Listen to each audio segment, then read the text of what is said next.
যারা অ্যাক্সিডেন্টের মুখোমুখি হয়েছে স্যার, এগুলা তারা বলতে পারবে, আর মানুষটা এটা বুঝিয়ে বলতে পারবো না। চিন্তা করে দেখুন, যে হাত দিয়ে গাড়ি চালিয়ে আপনার জীবন চলত, একটি ভয়াবহ দুর্ঘটনায় সেই হাতটি কেটে ফেলতে হলো। এরকম এক দুর্ঘটনায় পড়ে নোয়াখালীর মারুফ হোসেন মৃত্যুর সাথে লড়েছেন। দীর্ঘদিন ছিলেন হাসপাতালে। জ্ঞান ফিরে শুনলেন তার একটি হাত কেটে ফেলতে হয়েছে। মুহূর্তেই তছনছ হয়ে গেল জীবনের সব পরিকল্পনা।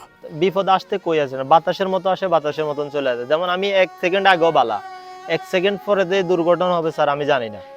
একটু পরে দেখি যে আমার সাথে হাজার হাজার মানুষ কি শুয়ে আছে, পা নাই, হাত নাই, কলিজা নাই, আতুরে উজুরে বের হয়ে গেছে বিয়াম অগ্নিকাণ্ডে, চট্টগ্রাম বিয়াম অগ্নিকাণ্ডে। তখন আমি এগুলা দেখা আমিও দেখি যে আমার একটা হাত নাই, অলরেডি চলে গেছে, ওইখানে চলে গেছে। বড় ছেলে হিসেবে দায়িত্ব তো আর শেষ হয় না। বিয়ে করেছিলেন কিছুদিন আগে।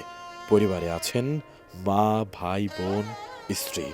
উপার্জনের আর কোনো পথ না থাকায় দুশ্চিন্তা করছিলেন কিভাবে সামলাবেন সামনের দিনগুলো।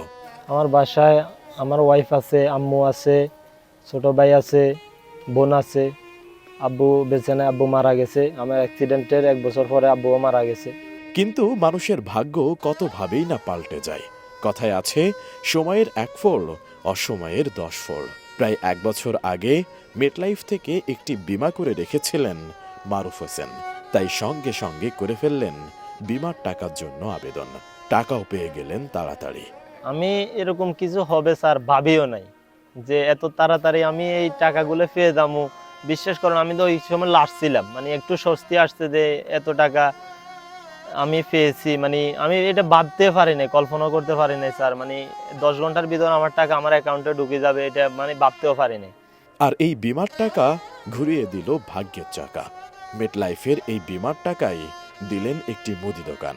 এলাকায় তেল, চিনি, চা থেকে শুরু করে নিত্য প্রয়োজনীয় সবকিছুর যোগান দিয়ে যাচ্ছে এখন মারুফ হোসেনের মায়ের দোয়া ভ্যারাইটিজ স্টোর। এই দোকান এখন তার সামনে এগিয়ে যাওয়ার শক্তি। ম্যাট লাইফের টাকা দিয়ে আমি দোকানটা দিয়েছি, এখন আমার একটু হেল্প করতেছে। মারুফ হোসেন মনে করেন, বীমা না করা থাকলে জীবনটা এরকম নাও হতে পারত। তাই এখন বীমা নিয়ে তিনি সবাইকে জানান তার অভিজ্ঞতার কথা। আমি করতো, সবাই বাদে কথা বলছে, বাট আমি বিশ্বাস করি নাই। এখন যে আমার এই দুর্ঘটনা কি মানুষ আমার 5 টাকা হেল্প করতেছে, আমার ম্যাট লাইফে হেল্প করছে, আমি যেটার উপরে বিশ্বাস রাখছি ওইটা আমার হেল্প করতেছে স্যার। ফারা বসিয়ে বলছে এটা টাকা মার যায়, আমি তো তাদের কথা বিশ্বাস করি না, কারণ তারা আমাকে বিপদের সময় 5 টাকা তো হেল্প করতে পারে না। আমার ম্যাট লাইফ আমার হেল্প করছে, এই বিপদের সময় ম্যাট লাইফ আসে আমার পাশে দাঁড়াইছে।